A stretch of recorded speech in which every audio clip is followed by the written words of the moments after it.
নবম শ্রেণী প্রিয় শিক্ষার্থী এসএলদার স্যার ইউটিউব চ্যানেল থেকে তোমাদের সবাইকে স্বাগতম। আজকে তোমাদের জন্য আরও একটি নতুন ভিডিও নিয়ে এসেছি। সঠিক সময় সেরা প্রস্তুতি হিসাবে ভূগোল মডেল প্রশ্ন সেট নম্বর 1 নবম শ্রেণী তৃতীয় পর্যায়ক্রমিক মূল্যায়ন 2025। আর এই 90 মার্কের এই স্কুলের প্রশ্নটি আমি বিশ্লেষণ সহ সম্পূর্ণ সমাধান দেখাবো তোমাদের এই ভিডিওতে। কাজেই তোমরা যারা এখনও আমার চ্যানেলটিকে সাবস্ক্রাইব করোনি তারা এখনই চ্যানেলটিকে সাবস্ক্রাইব করে বেল আইকনটি প্রেস করে দাও এরকম আরও অনেক ভিডিও পাওয়ার জন্য। সরাসরি আমরা দেখি নবম শ্রেণী, এটা 2024 সনে একটা থার্ড সামেটিভ ইভ্যালুয়েশনের প্রশ্ন। জিওগ্রাফি, সময় থাকবে 3 ঘন্টা 15 মিনিট। সঠিক উত্তরটি নির্বাচন করো। জিওগ্রাফি সর্বপ্রথম, এখানে টোটাল 14টি এমসিকিউ আছে। ব্যবহার করেন, কি ব্যবহার করেন? এটা হচ্ছে এরাটোস্থেনিস। তারপরে পরের প্রশ্ন যদি আমি একটু দেখি, পরিক্রমণ গতির বেগ সব বেশি, এটা কোথায়? অনুসুর অবস্থানে। ভারতের প্রমাণ সময় নির্ণয় করা হয় দেখা যাচ্ছে 82 ডিগ্রি 30 মিনিট পূর্ব দ্রাঘিমা। বঙ্গীয় পর্বত সৃষ্টি হয় তোমার মহিভাবক আলোড়ন, স্বল্পমোচন প্রক্রিয়াটি ঘটে গ্রানাইট শিলায়। তারপরে বাগুই ঘূর্ণিঝড় প্রভাবিত অঞ্চল হচ্ছে কি? ফিলিপাইন দ্বীপপুঞ্জ। সবচেয়ে উৎকৃষ্ট শ্রেণীর কয়লা হলো কি? আন্থ্রাসাইট। ভারতের বৃহত্তম তেল শোধনাগার কয়লা যে রাজ্যে অবস্থিত তা হচ্ছে গুজরাট। দ্বারকেশ্বর ও শিলাবতী মিলিত প্রবাহ যে নামে পরিচিত সেটা হচ্ছে কে? রূপনারায়ণ।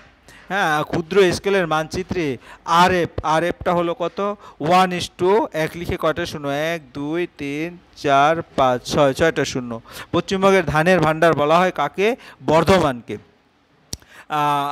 প্রণালী ক্ষয় প্রশস্ত হয়ে রাভাইন ক্ষয়। পাত গাঠনিক তত্ত্বের জনক বলা হয় কাকে? ওয়েগনারকে। প্রাকৃতিক ঘড়ি বলা হয় কাকে? সূর্যকে। নিচের বিবৃতি শুদ্ধ এবং অশুদ্ধ লেখো, যে কোনো 6টি প্রশ্নের উত্তর দাও।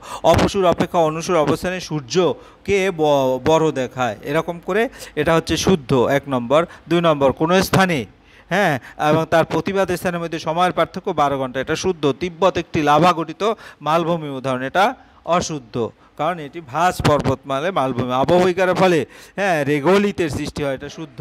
নিচের বিবৃতিগুলো শুদ্ধ এবং অশুদ্ধ লেখো, যে কোনো 6টি। তা আমরা এখানে দেখলাম শুদ্ধ অশুদ্ধ। এরপর আমরা চলে যাবো পরে, শূন্যস্থান পূরণ করো। পশ্চিমবঙ্গের সংকীর্ণ অংশ উত্তর দিনাজপুরের চোপড়া, একে মুরগির গলার সঙ্গে তুলনা করা বলা হয়। এটাকে কি বলে? এটাকে বলে হচ্ছে চিকেন নেক। খনিজ তেলের উপজাত দ্রব্য অ্যাভিয়েশন ফুয়েল বা কেরোসিন এরোপ্লেন চালাতে ব্যবহৃত হয়। এনটিপিসি গড়ে ওঠে 1975 সালে। শূন্যস্থান পূরণ করো। বাকি যেটা আছে, রেখা বরাবর পৃথিবীর আবর্তনের বেগ সবচেয়ে বেশি বিষুব রেখা বরাবর। লোয়ের সমভূমি দেখা যায় চীনের উত্তরাঞ্চলে। তারপরে আন্টার্কটিকার তুষারঝড়কে ব্লিজার্ড বলা হয়। পশ্চিমবঙ্গের প্রতিবেশী ঝাড়খণ্ড রাজ্যের সীমানা সর্বাধিক।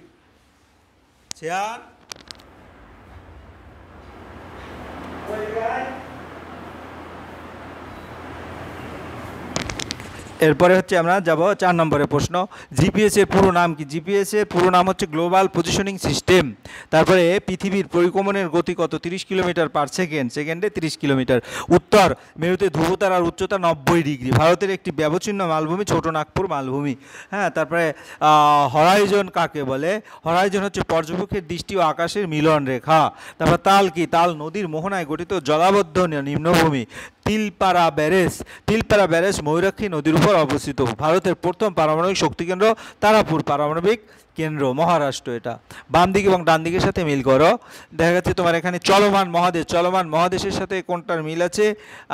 আলফ্রেড ওয়েগনার, অর্থাৎ আমরা আলফ্রেড ওয়েগনারকে দেব। তারপরে গিয়ে হলো তোমার লাভার ঊর্ধ্বগামী প্রবাহ, লাভার ঊর্ধ্বগামী প্লিউইম, লাভার ঊর্ধ্বগামী প্রবাহ হচ্ছে প্লিউইম।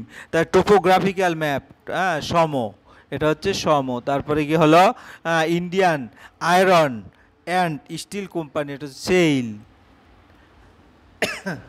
এরপর আমরা চলে যাবো পরের প্রশ্ন। নিচের প্রশ্নগুলো 2-1টি বাক্যে উত্তর দাও। জিপিএসের এটা আমরা তো দেখেছি। এরপরের প্রশ্ন, দুজন ভারতীয় মহাকাশচারীর নাম কি? রাকেশ শর্মা এবং কল্পনা চাওলা। তারপরে পরের প্রশ্ন হচ্ছে, কলকাতার অক্ষাংশ দ্রাঘিমাংশ কত?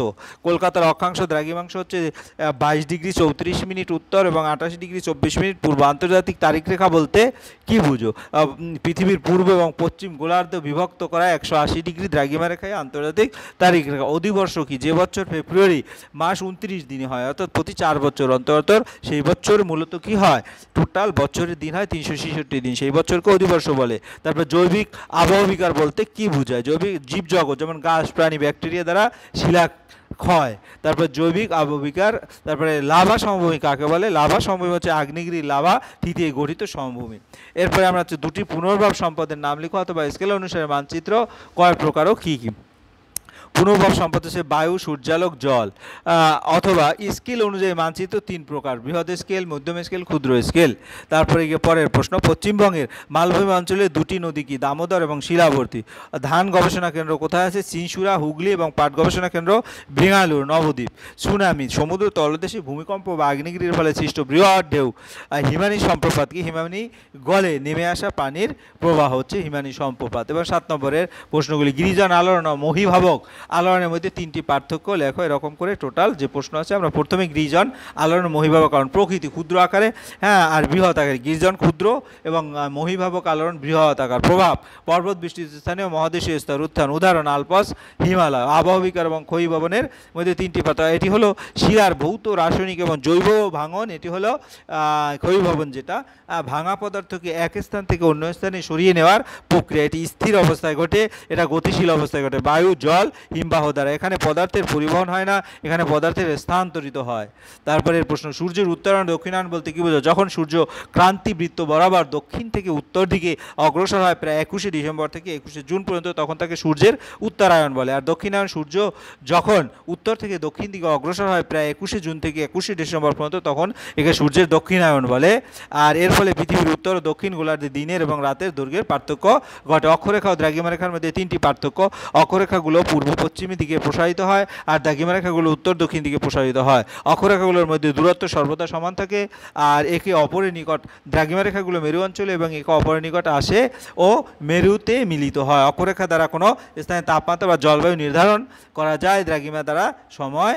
দুর্যোগ ও বিপর্যয়ের মধ্যে 3টি পার্থক্য। দুর্যোগ, প্রাকৃতিক ও মানবসৃষ্ট এমন কোনো বিপদ যা ক্ষতি মেটাতে সক্ষম। আর দুর্যোগ যখন বাস্তবে মানুষের জীবন, সম্পদ ও পরিবেশের ক্ষতি ঘটায়, তখন তা বিপর্যয়। সম্ভাব্য ঘটনা, এটা বাস্তবায়িত ঘটনা। সব দুর্যোগ বিপর্যয় নয়, আর প্রতিটি বিপর্যয় এক বা একাধিক দুর্যোগের ফল। এবার আমরা অথবা প্রশ্নে যাব, বিপর্যয় ব্যবস্থায় শিক্ষার্থীদের 3টি ভূমিকা ব্যাখ্যা করো। সচেতনতা সৃষ্টি করা, প্রাথমিক চিকিৎসা উদ্ধার কাজে সহায়তা করা এবং পুনর্বাসন ও সহযোগিতা করা। এটার ডিটেলস তোমরা পড়ে নেবে।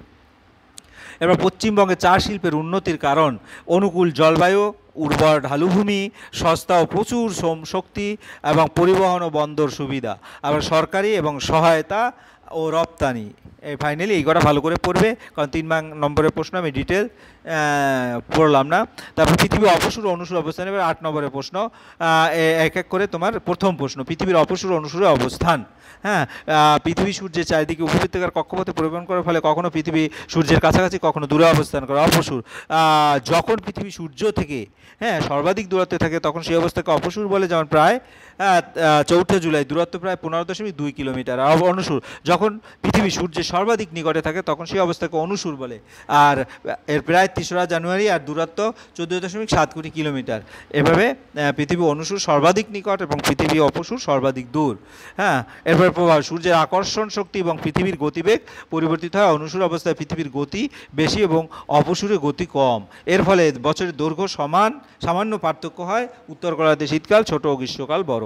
এরপরে কলকাতার একটা অঙ্ক আছে তোমার, সময় গণনার প্রশ্ন, যেটা কলকাতার দ্রাঘিমা 88 ডিগ্রি 33 মিনিট। প্রশ্নে দেওয়া আছে মেলবোর্নের দ্রাঘিমা 145 ডিগ্রি পূর্ব। কলকাতার সময় সকাল 10টা 10 মিনিট। সংবাদ পৌঁছতে সময় লাগে 5 ঘন্টা। তাহলে দ্রাঘিমার 1 ডিগ্রি পার্থক্যর জন্য কত হয়? এই দ্রাঘিমার পার্থক্য যদি দেখে 56 ডিগ্রি 27 মিনিট। কীভাবে? 145 ডিগ্রি 00 মিনিট তার বিয়োগ করলে 56 ডিগ্রি 27 মিনিট, অর্থাৎ 56.5 ডিগ্রি আমরা বললাম। তাই সময়ের পার্থক্য না, দ্রাঘিমার পার্থক্য। অর্থাৎ 56.5 ডিগ্রি, হ্যাঁ, 4 মিনিট প্রতি 1 ডিগ্রি। তাহলে গুণ করে দিলে কত হয়? 226 মিনিট, অর্থাৎ 3 ঘন্টা 46 মিনিট।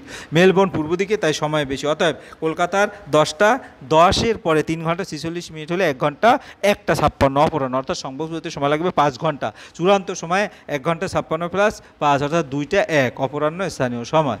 তাহলে উত্তর আমরা বলতে পারবো কি? সংবাদটি মেলবোর্নে পৌঁছাবে দুপুর 2:01 স্থানীয় সময় অনুযায়ী। এরপর পর্বতবেষ্টিত মালভূমি, ব্যবচ্ছিন্ন মালভূমি সৃষ্ট। পর্বতবেষ্টিত মালভূমি পর্বতমালার মধ্যে অবস্থিত মালভূমি, ভূত্বকের ভাঁজ ও উত্তরণের ফলে সৃষ্ট। তিব্বত মালভূমি হিমালয় দ্বারা বেষ্টিত ব্যবচ্ছিন্ন মালভূমি। প্রাচীন মালভূমি নদী ক্ষয় প্রক্রিয়ায় খণ্ডিত বা কাটা হয়ে গেছে। নদীর ক্ষয়ীভবন, বাতাস ও বৃষ্টির ক্রিয়ায় এর উচ্চভূমি অসম হয়ে যায়। উদাহরণ ছোট নাগপুর মালভূমি, ডোকান মালভূমি। চিত্র, এই দেখো তোমার চিত্র, মালভূমি এবং নদী দ্বারা কাটা। এরপরে যান্ত্রিক আবহবিকারের প্রক্রিয়াগুলো শিলাকে ভৌতিকভাবে টুকরো টুকরো করে ফেলার প্রক্রিয়া, যেখানে রাসায়নিক পরিবর্তন ঘটে না। প্রধান প্রক্রিয়া তাপীয় প্রসারণ ও সংকোচন হয়। দিনে সূর্যের তাপে শিলা গরম হয়ে প্রসারিত হয়, আর রাতে ঠান্ডায় সংকুচিত হওয়ার ফলে ফেটে যায়। বরফের প্রক্রিয়া, ফাটলে পানি ঢুকে বরফে পরিণত হলে আয়তন বাড়ে এবং শিলা ভেঙে যায়। মূলের প্রক্রিয়া, গাছের শিকড়ের শিলার ফাটলে প্রবেশ করে বাড়তে থাকে এবং শিলা ফাটিয়ে দেয়। ঘর্ষণ ও চাপ, বায়ু, জল ও হিমবাহের মাধ্যমে শিলাগুলি পরস্পর ঘষে ক্ষয়প্রাপ্ত হয়। চিত্র তোমরা এখানে দেখতে পাচ্ছ, তাপের ফলে ফাটল এবং বরফের চাপে ফাটল। এরপর আমরা চলে যাবো পরের প্রশ্ন কি বলেছে? পশ্চিমবঙ্গের জলবায়ু 9 নম্বরের মৌসুমী বায়ুর প্রভাব আলোচনা করো। 5 নম্বরে পশ্চিমবঙ্গের জলবায়ু মৌসুমী প্রকৃতির। তারপরে কি হলো তোমার মৌসুমী বায়ুর পরিবর্তনের ফলে রাজ্যের তাপমাত্রা ও বৃষ্টিপাতের তারতম্য ঘটে। মৌসুমী বায়ু প্রধানত দুই প্রকার, দক্ষিণ পশ্চিম মৌসুমী বায়ু এবং উত্তর পশ্চিম মৌসুমী বায়ু। গ্রীষ্মকাল মার্চ থেকে জুন পর্যন্ত গরম ও শুষ্ক আবহাওয়া বিরাজ করে। দক্ষিণ পশ্চিম মৌসুমী বায়ু বঙ্গোপসাগর থেকে প্রবাহিত হয়, আগে গরম লু বয়ে আনে। বর্ষাকাল জুনের শেষ দিকে দক্ষিণ পশ্চিম মৌসুমী বায়ু বঙ্গোপসাগর থেকে আর্দ্রতা নিয়ে আসে পশ্চিমবঙ্গ প্রবেশ করে, এতে ভারী বৃষ্টিপাত হয় যা কৃষির পক্ষে উপকারী। শরৎকাল মৌসুমী বায়ু প্রায় বিদায় নেয়, হালকা বৃষ্টি ও আর্দ্রতা বজায় থাকে। শীতকাল উত্তর পূর্ব মৌসুমী বায়ু শুষ্ক ও ঠান্ডা বায়ু নিয়ে আসে, ফলে আবহাওয়া শীতল শুষ্ক থাকে। উপসংহার, অতএব পশ্চিমবঙ্গের জলবায়ু সম্পূর্ণভাবে মৌসুমী বায়ুর প্রভাব নিয়ন্ত্রিত। এটি তাপমাত্রা, বৃষ্টি এবং কৃষি কার্যের উপর গভীর প্রভাব ফেলে। তারপর পশ্চিমবঙ্গের প্রযুক্তিগত শিল্পের উন্নতির কারণ আলোচনা কর। পশ্চিমবঙ্গের বৃহৎ কলকাতা তথ্য প্রযুক্তি শিল্পে দ্রুত উন্নত করেছে। এর পিছনে কিছু গুরুত্বপূর্ণ কারণ আছে। দক্ষ শ্রমশক্তি, রাজ্যে প্রচুর শিক্ষিত ও প্রশিক্ষিত তরুণ তরুণী রয়েছে যারা তথ্য প্রযুক্তি শিল্পে কাজ করতে সক্ষম। সরকারি উদ্যোগ, রাজ্য সরকার সল্টলেকের সেক্টর ভি এবং নিউ টাউন এলাকায় তথ্য প্রযুক্তির পার্ক ও হাব স্থাপন করেছে। পরিবহন ও যোগাযোগ ব্যবস্থা, কলকাতা আন্তর্জাতিক বিমানবন্দর, উন্নত রেল এবং সড়ক সংযোগের ফলে ব্যবসা সহজ হয়েছে। বিদ্যুৎ ও ইন্টারনেট সুবিধা, পর্যাপ্ত বিদ্যুৎ, উচ্চগতির ইন্টারনেট সংযোগ শিল্পের বিকাশে সহায়ক। বিদেশি বিনিয়োগ, পরিবেশের বিদেশি সংস্থাগুলো বিনিয়োগ শিল্প আরও প্রসারিত হয়েছে। উপসংহার, তাই উন্নত পরিকাঠামো, সরকারি সহায়তা, দক্ষ শ্রম শক্তির কারণে পশ্চিমবঙ্গ আজ ভারতের অন্যতম প্রধান তথ্য প্রযুক্তি কেন্দ্র। ভারতের জরিপ বিভাগের সদর দপ্তর কোথায় অবস্থিত? ভারতের জরিপ বিভাগের সদর দপ্তর দেহরাদুনে, উত্তরাখণ্ডে অবস্থিত। তারপরের প্রশ্ন যেটা হচ্ছে টোপোগ্রাফিক্যাল মানচিত্র ও মৌজা মানচিত্রের 3টি পার্থক্য। টোপোগ্রাফিক্যাল, বৃহৎ এলাকা প্রায় কয়েকশো বর্গ কিলোমিটার দেখায়, খুব ছোট এলাকা একটি মৌজা বা গ্রাম দেখায়। প্রাকৃতিক ও মানব সৃষ্ট উভয় বৈশিষ্ট্য প্রদর্শন করে। তারপরে জমির সীমানা ও মালিকানার তথ্য প্রদর্শন করে। সেনাবাহিনী, ভূগোলবিদ ও গবেষকরা ব্যবহার করেন। জমি মাপজোক ও আইনি কাজে ব্যবহৃত হয়।